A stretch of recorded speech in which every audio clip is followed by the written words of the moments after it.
Hello दोस्तों, welcome to Uttarakhand समाधान। तो दोस्तों, डेली टेस्ट सीरीज आज है हमारा भाग 92, जिसमें हम देख रहे हैं महत्वपूर्ण हम आजकल 25 प्रश्नों को। 5 प्रश्न मैंने इसमें कंप्यूटर के ऐड कर दिए हैं, और जिसको भी पीडीएफ चाहिए वो टेलीग्राम ग्रुप ज्वाइन कर लें वहाँ पर, क्योंकि आपको इसकी पीडीएफ मिल जाती है। तो चलो शुरू करते हैं आज के इस महत्वपूर्ण सीरीज को। पहला प्रश्न है कि भोटिया जनजाति में सगाई रस्म को क्या कहा जाता है। तो बड़ा अच्छा प्रश्न है कि भोटिया जनजाति में सगाई रस्म को। तो दोस्तों, इसका जो हमारा सही आंसर होता है वह है बी, थोची। अब देखिए कुछ महत्वपूर्ण प्रश्न देखिए कि भोटिया में तो सगाई को थोची बोलते हैं, लेकिन हमारे थारू जनजाति में हमारे इस सगाई को बोला जाता है अपना पराया। बहुत अच्छा प्रश्न दोस्तों। और एक प्रश्न और बन सकता है दोस्तों भोटिया से कि भोटिया जनजाति में अपने सगे संबंधियों को कैसे क्या किस नाम से जानते हैं। तो उसका जो सही आंसर होगा वह है डी, सवारा। दूसरा प्रश्न है कि दिल्ली चलो का नारा किसने दिया था। तो दोस्तों, दिल्ली चलो का नारा बहुत अच्छा प्रश्न है कि दिल्ली चलो का नारा किसने दिया। तो दोस्तों, यहाँ पर परिषद आपसे पूछे जा रहे हैं, तो कुछ महत्वपूर्ण हमारे परिषदें होती हैं। तो यह जो नारा दिया गया था यह उत्तरांचल परिषद द्वारा दिया गया था। दोस्तों, दिया कब जाता है तो 1973 में उत्तरांचल परिषद द्वारा हमारा यह नारा दिया जाता है। और आपसे ये भी पूछा जा सकता है कि उत्तरांचल परिषद की स्थापना कब हुई थी। तो ध्यान देना आपने 1972 में, और ठीक एक साल बाद इसके द्वारा दिल्ली चलो का नारा दिया गया था। और यहाँ पे देखा है मैंने कि उत्तरांचल राज्य परिषद का गठन कब हुआ था। तो दोस्तों, जो हमारा उत्तरांचल राज्य परिषद होता है इसकी जो स्थापना होती है वो भी याद कर लो, वो होती है 1979 में। त्रिपन सिंह नेगी थे, उनकी नेतृत्व में इसकी स्थापना होती है। और एक हमारा उत्तराखंड क्रांति दल, हम इसका तो हज़ारों बार बात कर चुके हैं। 24-25 जुलाई 1979 कहाँ पर हुई थी, मंसूरी में हुई थी, और देवीदत्त पंत द्वारा इसकी स्थापना की गई थी। कल रात वाली वीडियो मैंने इसके बारे में सब कुछ आपको बता रखा है उत्तराखंड क्रांति दल के बारे में। जिसने भी नहीं देखी वीडियो एक बार जरूर देख लें, जो हमारी नाइट सीरीज चलती है। और एक है हमारा उत्तराखंड युवा परिषद, इसकी जो हमारी स्थापना होती है वो होती है 1976 में। तीसरा प्रश्न है कि गढ़वाली समाचार पत्र का प्रकाशन कब हुआ। तो दोस्तों, गढ़वाली समाचार पत्र, गढ़वाली तो गढ़वाली में होगा, ठीक। तो इसका जो सही आंसर है वह हमारा बी, 1905 में। और करने वाले कौन थे, तो यह महत्वपूर्ण बन सकता दोस्तों, वो थे पंडित गिरिजा दत्त नैथानी। आप लोग याद कर लें कि पंडित गिरिजा दत्त नैथानी द्वारा हमारा कौन सा गढ़वाली समाचार पत्र का प्रकाशन किया गया था, और होता कहाँ से है तो देहरादून से। अगला प्रश्न हमारा यह है कि संगौली की संधि किस राज्य में स्वीकार हुई थी। तो पूछा गया कि जो संगौली की संधि हुई थी गोरखों और अंग्रेजों के मध्य, यह कहाँ पर स्वीकार हुई थी। तो दोस्तों, आपको पता होना चाहिए जो चंपारण हमारा है, चंपारण में हमारी यह संधि स्वीकार हुई थी। चंपारण हमारे कहाँ पर था तो बिहार में। और दोस्तों, बात होती है संगौली संधि जो स्वीकार होती है 4 मार्च 1816। पांचवा प्रश्न दोस्तों कि एक हमारे महत्वपूर्ण राजा होते हैं टिहरी के। तो टिहरी का जो अंतिम हमारा राजा पूछा गया है कि टिहरी का अंतिम राजा कौन था। बड़ा आसान से प्रश्न होता है, वो यही कभी हमसे गलतियां हो जाती हैं, यही हमें गलतियां अब नहीं करनी है। तो बात करते हैं कि टिहरी का जो अंतिम राजा था हमारा वह था दोस्तों, उसका जो सही हमारा आंसर होता है सी, मानवेंद्र शाह। आपको पता होना चाहिए कि मानवेंद्र शाह ने कौन सा हमारा 1 अगस्त 1949 को हमारे टिहरी रियासत का विलय भारत में कर दिया था। और उसके बाद जो टिहरी है हमारी उत्तर प्रदेश की राजधानी बनती है। तो कौन सी राजधानी तो 50वें नंबर की। और यहाँ भी आपको ध्यान होना चाहिए कि जो हम बात करते हैं कि जब इससे पहले हमारा श्रीनगर चला था, तो श्रीनगर का अंतिम राजा बोल सकते हैं, या स्वतंत्र पवार वंश का अंतिम राजा तो हमारा कौन था, प्रद्युम्न शाह था। और बात करते हैं उसके बाद कि प्रथम राजा तो सुदर्शन शाह, सबको पता है। उसके बाद भवानी शाह, प्रताप शाह, नरेंद्र शाह, सॉरी प्रताप शाह, कीर्ति शाह, नरेंद्र शाह भी, मानवेंद्र शाह। तो बहुत कुछ हैं, तो कोई बाद में बात करेंगे, अभी आगे बढ़ते हैं। छठा प्रश्न है कि राज्य का महाधिवक्ता कौन से अनुच्छेद में है। तो दोस्तों, इसका जो हमारा सही आंसर है यह है हमारा बी, अनुच्छेद 165 में। और दोस्तों, जब बात आती है कि महाधिवक्ता की, तो एक होता हमारा भारत का महान्यायवादी। तो दोस्तों, जो महान्यायवादी हमारा होता है वो अनुच्छेद 76 में होता है। और यहाँ पे मैंने 1-2 आपको अनुच्छेद और दे रखे हैं, जैसे कि अनुच्छेद 72 में, हमारे राष्ट्रपति द्वारा क्षमादान की शक्ति होती है, और अनुच्छेद 161 में हमारे राज्यपाल द्वारा क्षमादान की शक्ति होती है। 7वां प्रश्न है कि राज्य में राज्यसभा की कुल कितनी सीटें हैं। तो बड़ा आसान से प्रश्न है कि राज्य में राज्यसभा की कुल सीटें हमारी कितनी हैं, 3 सीटें होती हैं। और लोकसभा की हमारी कितनी सीट, तो हमारी 5 सीटें हैं। और एंग्लो इंडियन के लिए तो हमारी 1 सीट आरक्षित है, एससी के लिए 13 सीटें और एसटी के लिए 2 सीटें। 8वां प्रश्न है कि सुदर्शन शाह द्वारा रचित सभा सार कितने खंडों में है, जो कि उन्होंने सूरत कवि के नाम से और रचना की थी। तो पूछा गया कि वह कितने खंडों में विभक्त है या कितने खंडों में है। तो दोस्तों हमारे कितने, मात्र 7 खंडों में। इसका सी आंसर हमारा सही है। 9वां प्रश्न है कि गौन संस्कार किस जनजाति में किया जाता है। तो दोस्तों जो गौन हमारा संस्कार होता है, यह भोटिया जनजाति में मृतक की शांति के लिए यह संस्कार किया जाता है।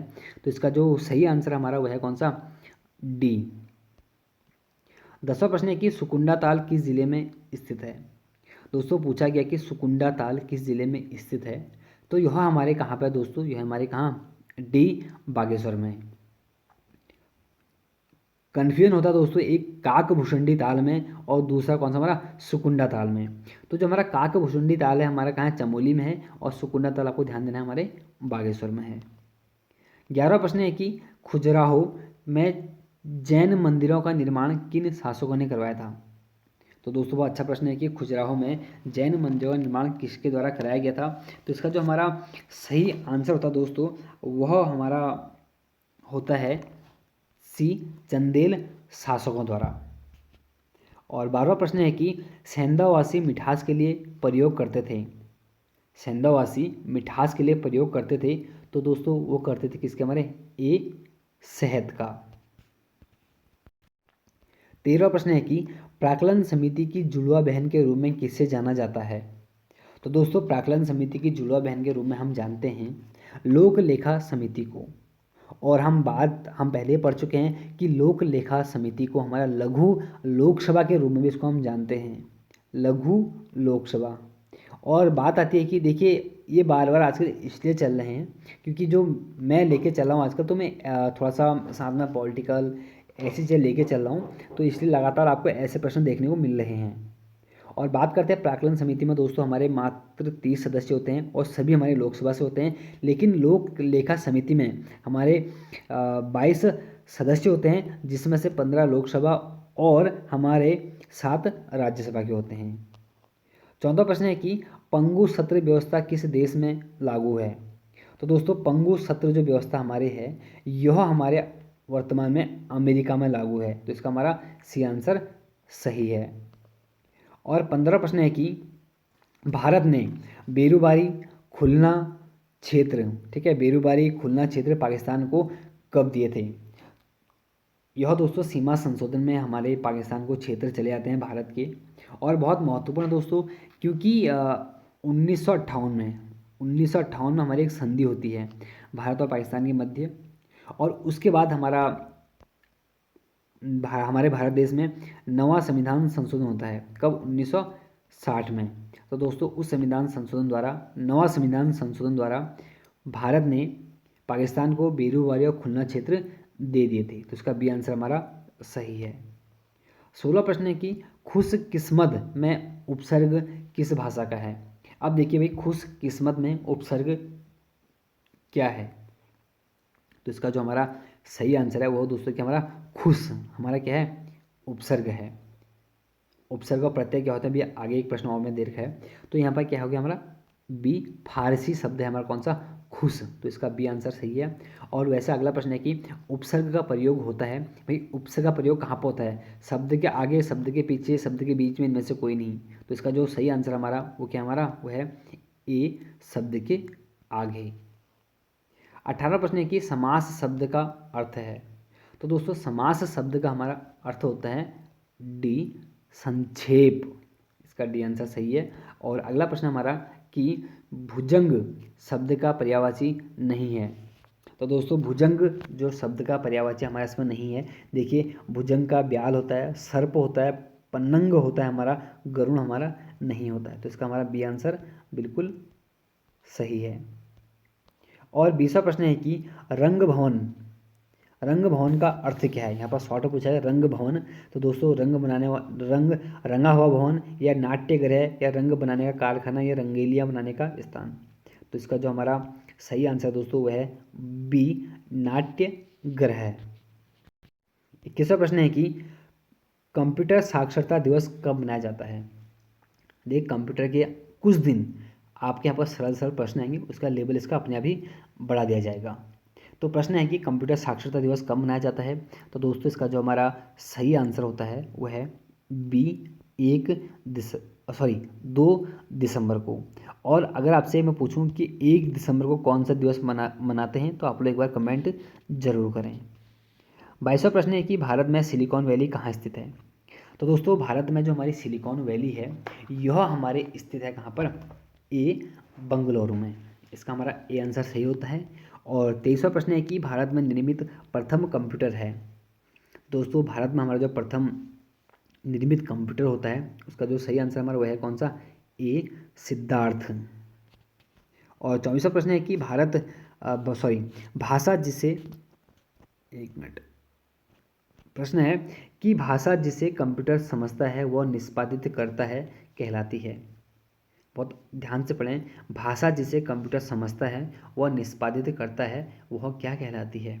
तो दोस्तों वह हमारी कहलाती कौन सी, सी, मशीनी भाषा।